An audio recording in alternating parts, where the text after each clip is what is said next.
Father's Day is coming up. It's a day when we honor dads, but it can also be a difficult, lonely holiday for fathers dealing with divorce. Here in Chicago, attorney Jeffrey Lepping has made it a career fighting for fathers. He joins us now alongside litigation director Arthur Callow to share their latest work in helping families. Welcome, gentlemen. Great to be here. Good to be here. Let's start talking about Father's Day first. Jeffrey, how can divorced dads be the best dad possible? Being there, their presence is really what's critical. Fathers are absolutely essential in the lives of their children. The first book I wrote talks about how important involved fathers are. For instance, on pages 46 and 47 of my first book, Father's Rights, I have one statistic that shows that with involved fatherhood, children are more likely to do better academically.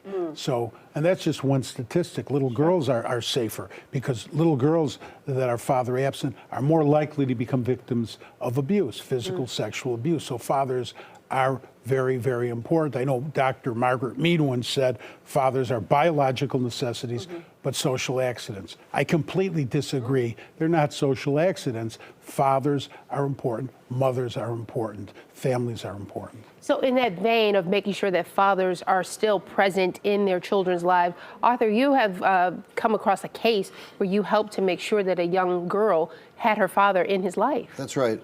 Had him in her life. That's right. A distressed father came into our offices. He hadn't seen his daughter in many months. They were very long, lonely months for him. He didn't even know where she was living. We were able to locate her through our detective, and we reunited him and the daughter. We arranged for parenting time, and the first time he saw the daughter, he noticed that there was a bruise on her face. And he found out that the bruise was caused by a beating by the mother's new boyfriend. We went into court immediately. We were able to change custody, and we won him custody, and we reunited the father and the daughter, and we also rescued the daughter from a very dangerous situation. Gosh. What advice do you give to dads as Father's Day comes up if they can't be with their children on Father's Day? Because it's got to be a very difficult weekend for them. It's very difficult, and it's difficult emotionally for fathers and psychologically when they want to protect their children. They love their children, and they feel they can't, especially if they don't even know where their children are. So the main thing is don't give up hope, and I have a lot of resources for fathers, psychological, legal, investigative, but the key is don't give up hope. And what advice do you offer to those fathers from that legal perspective? Should they be gathering information before they come to see you, or when is the right time to come and see you? They should see us as soon as they can. We can help them gather the information. We can help them know what they should remember and what they should jot down and what they should record so that it's done properly. And they should come to us before it gets too late, and we can help them immediately. That's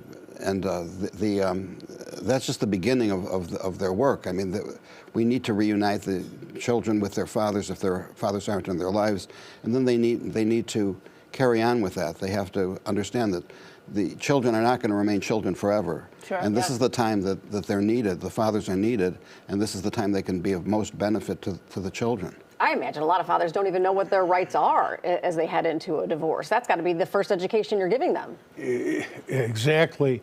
And one thing I tell dads, don't put anything on social media.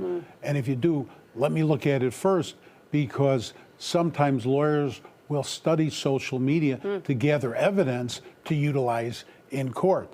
And I remember one case I handled where Art Callow and myself were representing the son of a director of a national TV show. Was in Los Angeles, and we were able to somewhat easily win the case and recover our client's child because the opposing party and her mother were posting everything online, their witnesses, what their witnesses were going to testify to in court. When we showed up to court in Los Angeles, we knew exactly who their witnesses were going to be, what they were going to say, because they were all this was online.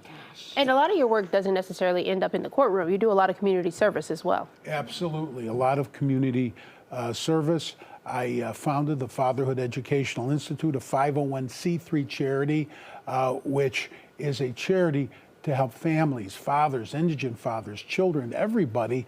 I also chair the Illinois Council Responsible Fatherhood for the governor of the state, and I do all of this for free. I also lecture locally and nationally. I don't charge, to try and make change, facilitate change. And I recently, just last week, finished a legal project for a young man to help prepare him for his future. 4,000 hours of service for the most recent award that you were getting, I understand? Yeah, I'm very honored. I was contacted by a state senator, and I've been informed I'm going to be receiving an award from President Joe Biden having to do with lifetime achievement, and I can't wait. It's going to be this Sunday because I worked with President Biden when he was President Barack Obama's vice president years ago on President Obama's National Finance Committee during his second term. All right. Well, gentlemen, thank you for coming in and for your work. For more information, you can call the number there on your screen or go to dadsrights.com.